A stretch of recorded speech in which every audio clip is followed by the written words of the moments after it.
At this time, I would like to welcome everyone to the Barings BDC Inc. conference call for the quarter ended June 30th, 2025. All participants are in a listen-only mode. The question and answer session will follow the company's formal remarks. If anyone should require operator assistance during the conference, please press star zero on your telephone keypad.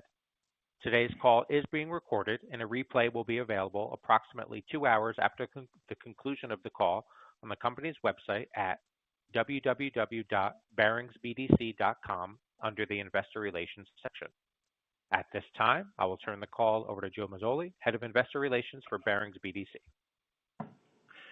Good morning, and thank you for joining today's call. Please note that this call may contain forward-looking statements that include statements regarding the company's goals, beliefs, strategies, future operating results, and cash flows. Although the company believes these statements are reasonable, actual results could differ materially from those projected in forward-looking statements.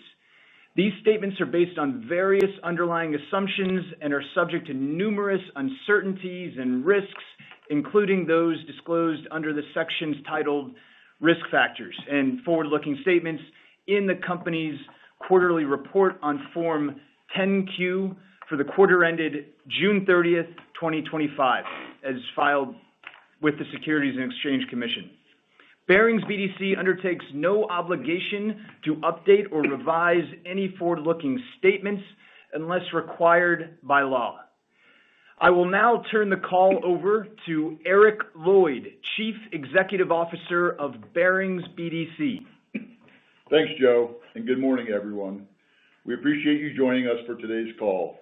Please note that throughout today's call, we'll be referring to our second quarter 2025 earnings presentation that is posted on the Investor Relations section of our website. On the call today, I'm joined by Barings BDC's President, Matt Freund, Chief Financial Officer, Elizabeth Murray, and Barings Head of Global Private Finance and BBDC Portfolio Manager, Brian High.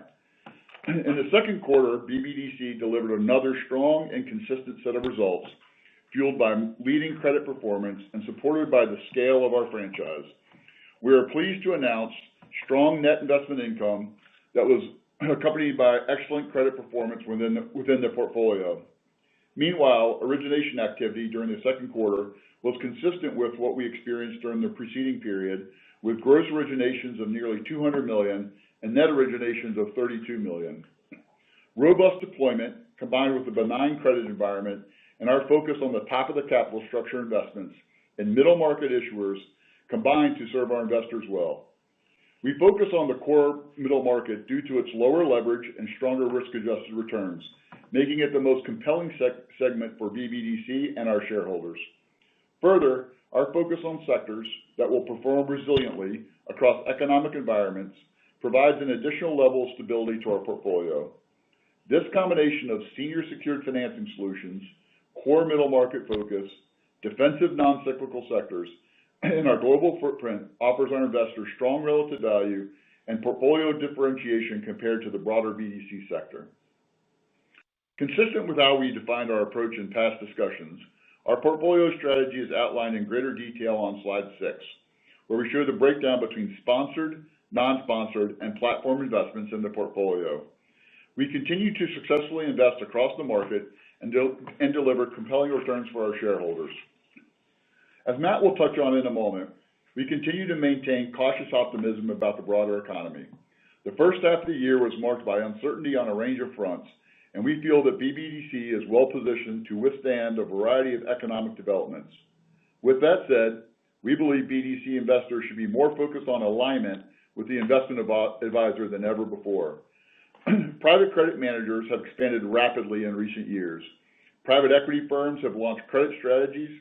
Publicly traded asset managers have entered the space to enhance fee-earning assets, and smaller niche players have sought to gain a foothold in the increasingly crowded market. What sets Barings apart is our alignment of interests. We are backed by patient, long-term capital with decades of experience through multiple market cycles. This foundation allows us to build durable portfolios that can perform across economic environments. We're also proud that BBDC maintains the highest hurdle rate of any listed BDC. This reflects our commitment to accountability, and our focus on delivering strong, sustainable value for shareholders. Barings is a $456 billion credit-focused asset management franchise. Credit is not simply a vertical at Barings, it's our specialty, and what we have developed an expertise in across countless strategies. More specifically, we have been investing in middle market companies through many cycles, which positions us well to deliver value for our shareholders amidst the market volatility that we face today. We believe our expertise in credit, with scale and track record that outstrips the broader BDC landscape, will continue to differentiate us among the broader industry. Turning our expectations for deployment in the current environment, we articulated during the first quarter that the pace of buyout opportunities was subject to a number of variables that were difficult to predict. As we move further into 2025, we will take the opportunity to reiterate that forecasting origination activity is always more of an art than it is a science, and is especially difficult in the current environment. Market sentiment feels reminiscent to 2024. Specifically, there are a handful of factors that we experienced last year that are now repeating themselves. First, our pipeline is building with more nascent opportunities, which has often preceded periods of greater LBO financings. Second, qualitative guidance from sell-side investment banks indicate that the number of companies looking to transact is very strong. And lastly, the hold period for middle market private equity portfolios is stretching to some of the longest on record. All of these reasons point to increased M&A activity in the back half of the year. However, as we have experienced in the past, similar fact patterns may have a meaningful uptick in volumes. We are cautious that these leading indicators could be another false positive for activity levels in the second half of 2025. Turning to the specifics of BBDC's financial performance in the quarter, net asset value per share was $11.18, reflecting a modest decline compared to the prior quarter. Net investment income for the quarter was 28 cents per share, compared to 25 cents per share in the first quarter. The improvement in net investment income was related to certain one-time fees and distributions received from our portfolio companies, which Elizabeth will discuss in more detail momentarily. Now digging in a bit deeper into the portfolio, we continue to actively maximize the value in legacy holdings acquired from MVC Capital and Sierra. We are seeking to divest these assets at attractive valuations, as we did in the first quarter. As of quarter end, Barings originated positions now make up 95% of the BBDC portfolio at fair value, up from 76% at the beginning of 2022. Our investment portfolio performed well during the second quarter, with the non-accrual rate improving to 50 basis points at fair value as of June 30, well below industry averages and comfortably below our long-term expectations. There is no substitute for fundamental credit analysis, which has always been at the core of our investment philosophy and is reflected in the health of the BBDC portfolio today. Turning to the earnings power of the portfolio, the weighted average yields at fair value was 10.1%, unchanged from the prior quarter. Our board declared a third quarter dividend of 26 cents per share, consistent with the prior quarter. On an annualized basis, the dividend level equates to a 9.3% yield on our net asset value of $11.18. As we previously announced, our board declared 15 cents of supplemental dividends that will be paid in 3 quarterly installments during the calendar year 2025, the third of which will be paid alongside our regular third quarter dividend. We believe our portfolio is on the strong footing and we're advancing our strategic imperatives. As Matt will cover momentarily, BBDC is well positioned to navigate the current market environment and deliver consistent risk-adjusted returns in the quarters ahead. I'll now turn the call over to Matt. Thanks, Eric. During our prior earnings call, we discussed how the rapidly evolving macroeconomic landscape was impacting our issuer base and how we worked to understand and triage anticipated challenges. Following the presidential inauguration, our team began analyzing the impacts of prospective tariffs should the administration choose to pursue them, and the net takeaway was that issuers were on alert and in some cases concerned about the future financial results, but were unable to assign a confident view of the outcome for calendar 2025, particularly after April. As we have continued throughout the year, we have continued to view the economic outlook as uncertain and believe that our intentional, durable portfolio construction is what will help us navigate the operating environment ahead. As we look ahead for opportunities in the second half of 2025, it is important to underscore the advantages of investing alongside a scaled platform backed by long-term capital. At BBDC, our structure allows us to take a patient and selective approach to capital deployment, prioritizing quality over speed. In contrast, some publicly traded asset managers have increasingly focused on growing assets rather than carefully allocating them. And over recent quarters, this shift has raised questions about the consistency of their relative value discipline. Our approach remains centered on thoughtful underwriting, long-term positioning, and a commitment to delivering durable value for shareholders. With that, I would like to offer a few observations that will help guide our areas of focus. Both interest rates and spreads have exhibited compression over the course of the past 12 months. Historically speaking, interest rates and spreads move in opposite directions. When rates increase, spreads contract, and vice versa. In another interesting post-COVID development, both rates and spreads increased in tandem and have now been declining in similar capacities. We are optimistic that during the course of the next interest rate cycle, the historic relationship between interest rates and spreads will revert, such that reductions in interest rate levels will somewhat be offset by increases in interest rate spreads. That said, regardless of the direction of interest rates, investors in BBDC will continue to see a disciplined approach to investing in middle market issuers backed by both sponsored and non-sponsored ownership groups. While interest rates will ebb and flow, we believe that there is a compelling complexity premium that can accompany both sponsored and non-sponsored opportunities if the manager is able to source them. Barings has a history of being able to source transactions that entail a complexity premium, and we anticipate leaning into these opportunities in a more intentional fashion for the duration of the year.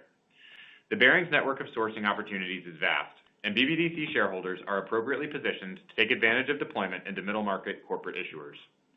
Eric referenced one-time fees and dividend income during the period, and we are pleased to report that some of these fees were derived exactly from the kind of unique sponsor sourcing opportunities that I have just referenced. Post June 30, we anticipate that assets underwritten with a complexity premium will continue providing tailwinds to our results for the balance of the year. While we are pleased with the financial results of the quarter, we are also encouraged by the credit trends in the portfolio. While we are mindful of the broader economic landscape, we have observed that macroeconomic events have not historically produced widespread defaults. Rather, idiosyncratic risk unique to the specific issuers has created the biggest challenge.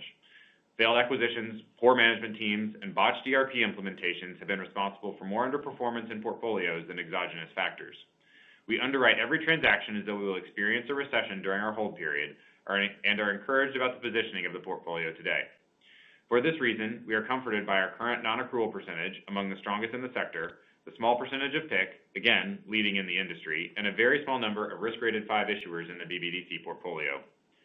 Turning to an overview of our current portfolio, 74% consists of secured investments, with approximately 71% of investments constituting first lien securities. Interest coverage within the portfolio remains strong, with weighted average interest coverage this quarter of 2.4 times, above the industry averages and consistent with prior quarter. We believe strong interest coverage demonstrates the merits of our approach of focusing on leading companies in defensive sectors and thoroughly underwriting their ability to weather a range of economic conditions. The portfolio remains highly diversified, with the top 2 positions in the portfolio, Eclipse Business Capital and Rocade Holdings, being strategic platform investments.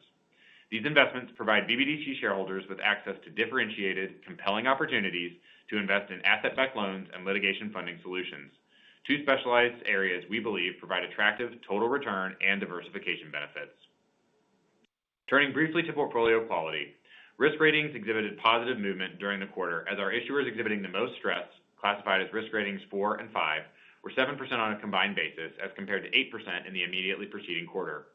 The improvement in the underlying risk ratings was driven by certain upgrades to issuers that have been experiencing temporary performance challenges. The number of issuers with the greatest stress are at the lowest level since we have been disclosing these statistics, a fact that we feel is important in light of the broader macroeconomic uncertainty. Non-accruals accounted for 0.5% of assets on a fair value basis and 1.4% on a cost basis, which we believe is one of the lowest levels of non-accruals in the industry. We remain confident in the credit quality of the underlying portfolio. We expect BBDC's differentiated reach and scale, coupled with its core focus on middle market credit and unmatched alignment with shareholders, will continue driving positive outcomes in the quarters and years to come. The BBDC portfolio is a through-the-cycle portfolio designed to withstand a variety of economic environments and prevailing interest rate levels. And with that, I will now turn the call over to Elizabeth. Thanks, Matt. As both Eric and Matt have said, BBDC continues to demonstrate the durability of our core earnings, uphold best-in-class credit quality, and provide strong, reliable yields to our fellow shareholders. As announced during our Q1 earnings call, the early termination of the MVC CSA which resulted in a $23 million payout in June, further enhances our ability to generate attractive returns by redeploying capital into additional income-producing investments. On slide 16, we provided a detailed bridge of the NAV per share movement for the second quarter. As of June 30th, NAV per share was $11.18, representing a 1% decline quarter over quarter. The decline was driven by net realized losses on the portfolio, credit support agreements, and FX, which came to 14 cents per share. This was partially offset by net unrealized appreciation on the investments, credit support agreements, and FX of 6 cents per share.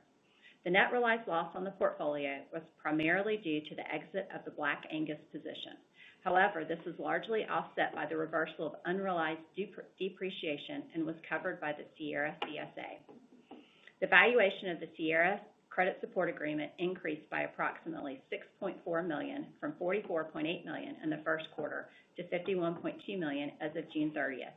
During the second quarter, the Sierra portfolio had sales and repayments of approximately $2.7 million and had 18 positions remaining in the portfolio, down from 20 positions as of March 31st. We reported net investment income of 28 cents per share for the quarter, an increase from 25 cents per share in the prior quarter. This growth was primarily driven by higher interest income resulting from increased originations, a one-time dividend from our security holdings position, and an elevated one-time fee income. These gains were partially offset by higher incentive fees, which included the impact of the catch-up provision. Excluding the catch-up incentive fees would have been approximately $8 million. Our net leverage ratio, which is defined as regulatory leverage net of unrestricted cash and net unsettled transactions, was 1.29 times at quarter end, up modestly from 1.24 times as of March 31st. This puts us slightly above our long-term target range of 0.9 to 1.25 times. The increase in leverage was primarily driven by elevated origination activity during the quarter. We expect leverage to trend back within our target range in the second half of 2025, supported by continued asset sales to Jocassee and anticipated repayment activity. This ensures we will maintain the capacity to pursue attractive opportunities that may result from either increased turbulence in markets or an uptick in deals and potentially spreads that may result from a benign environment and reduction in rates. More broadly, our funding profile remains well structured and aligned with our disciplined approach to asset liability management. Our liabilities are well diversified in terms of duration, seniority, and structure, with an industry-leading percentage of unsecured debt in our capital structure. As of quarter end, our unsecured debt accounted for approximately $1 billion of our funding and representing roughly 65% of our outstanding balances. Subsequent to quarter end, on August 4th, we fully repaid $50 million of private placement notes at par, including accrued and unpaid interest. Additionally, as of June 30th, we had $322 million of available capacity under our revolving credit facility, providing continued flexibility to meet funding needs and support future unsecured issuances. Now on to capital allocation. Our net investment income for the quarter was 28 cents per share, which more than covered our regular dividend. In addition, our net investment income for the first half of 2025 fully covered our year-to-date regular distributions. As previously mentioned, the board declared a third quarter dividend of 26 cents per share, which, when combined with the previously declared special dividend of 5 cents per share, brings the total dividend for the quarter to 31 cents per share, representing an 11.1% distribution yield on NAV. Looking ahead, we feel confident in the level of our regular dividend. The durability of our portfolio's net investment income, underpinned by a diversified mix of senior secured investments and a well-laddered capital structure, gives us conviction in our ability to maintain this level. Our views are further supported by the current shape of the forward SOFR curve, which we believe will continue to provide a constructive backdrop for net investment income generation in the near term. We continue to actively use our 2025 share repurchase plan and repurchased 100,000 shares during the quarter, bringing the total shares repurchased under the current plan to 250,000. We will continue to exercise this plan as a way to deliver value to shareholders and to demonstrate our belief in the long-term value of our portfolio. To close, I'll offer a little color on the third quarter. To date, Barings BDC has made $59.3 million of new commitments in Q3, of which approximately $39 million closed and funded.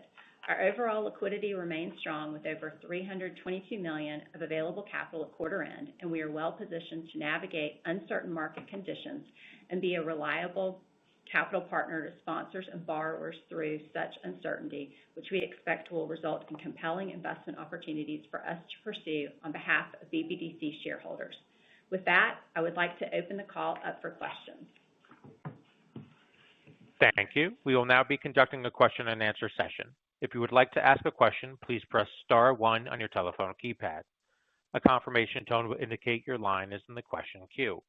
You may press star two to remove yourself from the queue.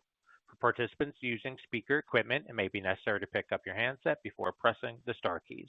One moment, please, while we poll for your questions. Our first questions come from the line of Finian O'Shea with Wells Fargo Securities. Please proceed with your questions. Hey everyone, good morning. Elizabeth, you talked about more sales to Jocassee. Can you expand on maybe the profile of those, if that would be something in more the front book or the back book, and or more of a GPF or a solutions bent, and then on its overall leverage, you already upped that leverage this quarter. How much more? It sounds like more. What's the target leverage again on that? Thank you. I'll start with leverage. And Finn, let me just clarify. Are you asking about leverage at the BDC, or are you asking about leverage at Jocassee? Because I want to make sure I answer. At Jocassee. Okay. Yeah, so I'll go ahead and hop in. Finn, in the context of kind of how Jocassee is currently structured and funded today, there's ample liquidity in that vehicle to absorb incremental investment capacity. I think that as we manage the leverage at BBDC itself, I'm sure that folks recognize that it was at the higher end of our range this quarter. I think in light of kind of broader uncertainties around deployment opportunity, it's our expectation that we will continue to run it towards the higher end of the range, as well as the fact that we feel really supported by strong credit quality in the portfolio. So those combination of factors give us confidence that running it closer to the high end of our range is both an appropriate measure as well as a prudent one in terms of driving returns for shareholders.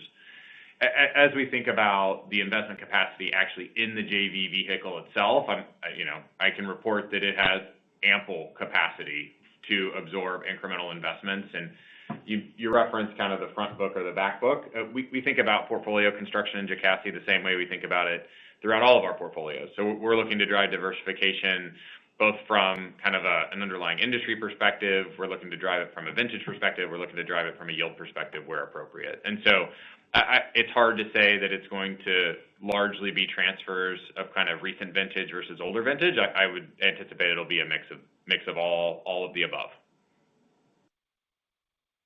Okay, and I guess that brings to the next question. Can you talk about where the largest new name, Screen Vision, where does that sort of fit in the Barings platform? And then can you kind of talk about, in the, past year, I guess, post-Corinthia, how much, to what extent have the GPF and Cap Solutions platforms blended together? Is it sort of like one unit now, but just taking a barbelled approach of 450 stuff and 850 stuff? Yeah, hey, Finn, it's Brian. Just to answer that question, obviously there's been, a lot of collaboration across the platform, not just between, the teams that you referenced, but certainly in the way that we're operating across all of our investment teams. There are individual investment committees depending on the asset class, but from a sourcing perspective, it's pretty centralized. From an underwriting perspective, it's pretty seamless. It's basically the same process, but perhaps different skill sets or areas where you may look to originate assets. So I wouldn't say that there's no difference in terms of the underwriting standards and the way that investments get into the BDC, and the collaboration continues to be consistent with, the way it's been at Barings since I've been here. Yeah, and to highlight what Brian emphasized there, Finn, is that each one have a separate and distinct investment committee for that particular asset class or strategy.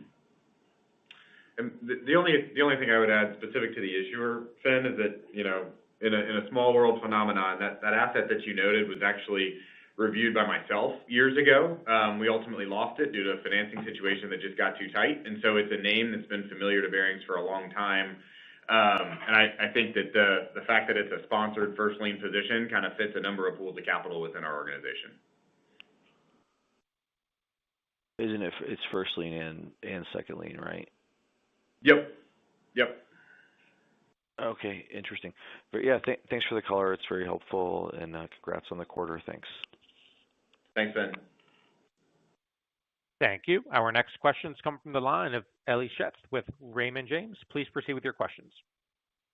Good morning. Thanks for the question. So obviously you had a strong quarter of originations. Can you provide any breakdown to how much was follow-ons for existing borrowers versus new borrowers?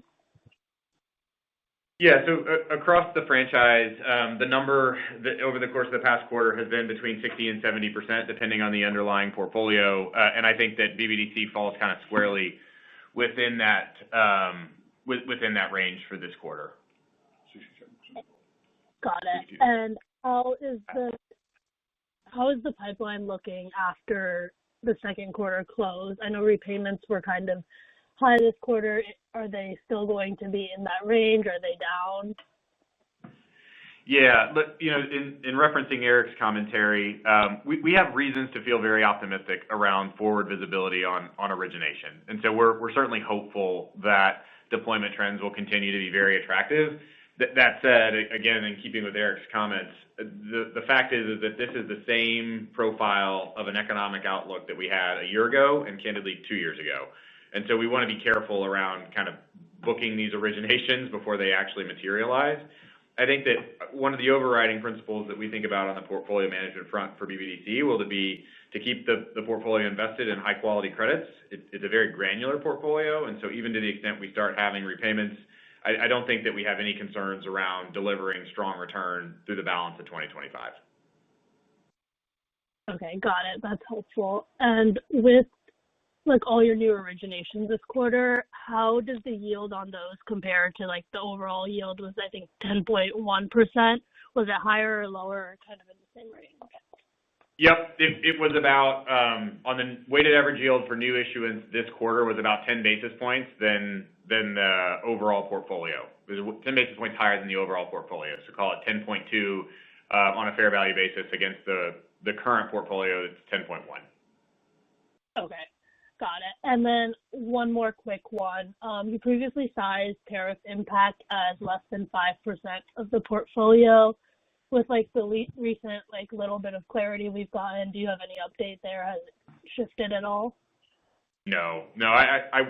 It's impossible to say that the tariff risk is higher, but I think that what's much more pervasive is just a sense of uncertainty. Hiring has been delayed throughout the issuer base. Capital investment has been delayed throughout the issuer base. And I think that people are moving into a very defensive position. And so our credit concerns, I would say, are probably lower than they were a quarter ago, but the uncertainty more broadly from a macro perspective is definitively higher. Okay, got it. Thanks so much for the color. Appreciate it. Thank you. Our next questions come from the line of Derek Hewitt with Bank of America. Please proceed with your questions. Good morning, everyone. So dividend coverage was relatively good, even after adjusting for the one-time items on the revenue and expense side. So how should we think about the sustainability of the dividend given the forward curve? And it looks like, I guess, the first 50 basis points of rate cuts are only a penny quarterly headwind based on the sensitivity table in the Q. So I'd love to get your thoughts on that issue. Yeah, from a dividend coverage perspective, you did point out we had some one-time dividend and one-time fees, and those, offset the higher incentive fees. So when we think about, over the next few quarters with where the current SOFR curve is, we have confidence in earning our dividend. Now, again, if things change with rate cuts, that could potentially change the outlook. But right now, with where the SOFR curve is, we feel good about the 26 cents. Okay. And then credit continues to be kind of remarkably strong for most, kind of excluding some of the kind of the usual suspects. So I guess where do you think we are in the credit cycle, and like maybe just for the industry, how should we think about credit going forward? Do you think over the next year or two we're going to be kind of in the same general vicinity, or do you think credit could worsen for the overall industry? Yeah, I think looking out 2 years is maybe a little bit difficult, but if you just sort of look at the backdrop today in terms of modest growth in North America, call it stable inflation and unemployment where it is today, the setup is pretty constructive for credit, I would say. If how that might change over the next 12 to 24 months is really anybody's guess. But in terms of the amount of activity that we're seeing, some visibility and a little bit more certainty around how some of the noise back in April is going to play out, it has been helpful, I would say, in terms of building a pipeline of opportunities, and certainly, as I mentioned, kind of the right backdrop for credit at this point in the cycle. Okay, thank you. And then maybe one more, just in terms of the amendment activity for the second quarter versus the first quarter. Did you guys mention that in your prepared remarks? Not with respect to amendment activity, no. But it was actually, I would assess that it was lower than average. What I'd point you to is kind of the risk rating trends, and so the pool of most criticized assets having shrunk quarter on quarter, I think is a good reflection of what was likely the target of our time on the underperforming side. And as a general theme, it's lower in the Q2 period than it was in prior quarters. Okay, great. Thank you. Thank you, Derek. Thank you. Our next questions come from the line of Casey Alexander with Compass Point. Please proceed with your questions. Yeah, hi, good morning. I know shareholders appreciate the historical $86 million worth of share repurchases, but the last couple of quarters, the share repurchases have been of a much more modest nature, about 0.1% of shares outstanding, and yet the stock trades at one of the widest discounts in terms of price to NAV within its peer group. So I'm just wondering what the temper is in the prosecution of the share repurchase program, and why maybe we're not taking a little bit more advantage of this exaggerated discount. And what other measures do you think that you can take to help shrink that discount in terms of price to NAV? Yep. I mean, Casey, great question. Candidly, a focus of ours day in and day out. In terms of the tactical element of it, the reality of how our quarterly cadence works is that the blackout period and our ability to repurchase shares is influenced by when our valuation cadence starts. And if you think about it, over the course of the past couple of quarters where there was more opportunistic buying available, we've been talking internally about doing more strategic things like the termination of the CSA. And so whenever we start talking about terminating the CSA, then that kind of expands those blackout windows. And so while we think that we firmly believe that we are doing shareholder accretive activities that then kind of put us in a period where we just cannot be as active on the share repurchase front. I do think that it is a core form of how we are returning capital to shareholders and how we are increasing the share price, and it will continue to be a pillar of how we execute the strategy going forward. But of course, we'll be subject to some constraints with respect to when we can actually do that based on what's happening kind of within the vehicle itself. I think that as it relates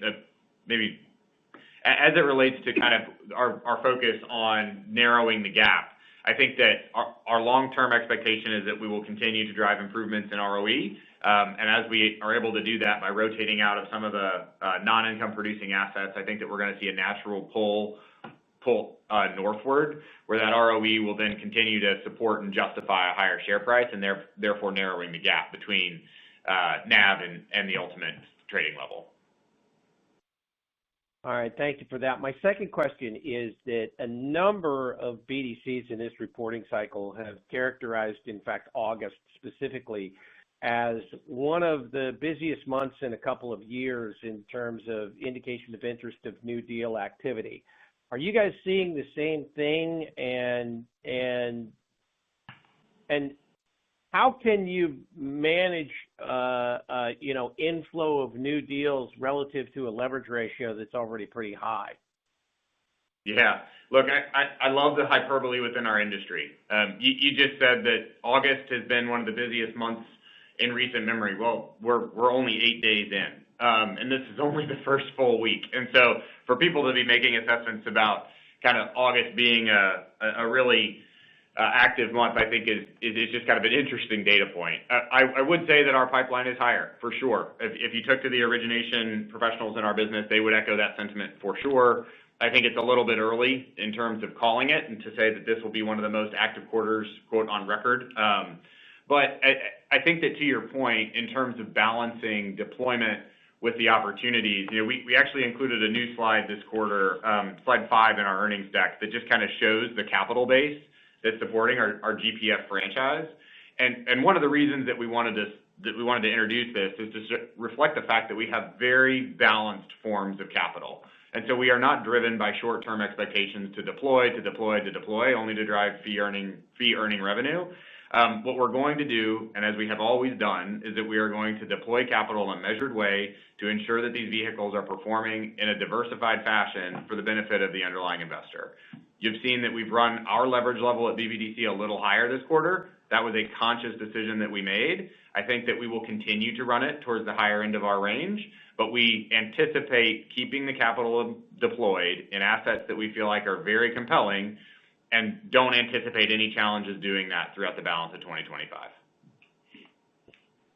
All right, thanks for taking my questions. Thank you, Casey.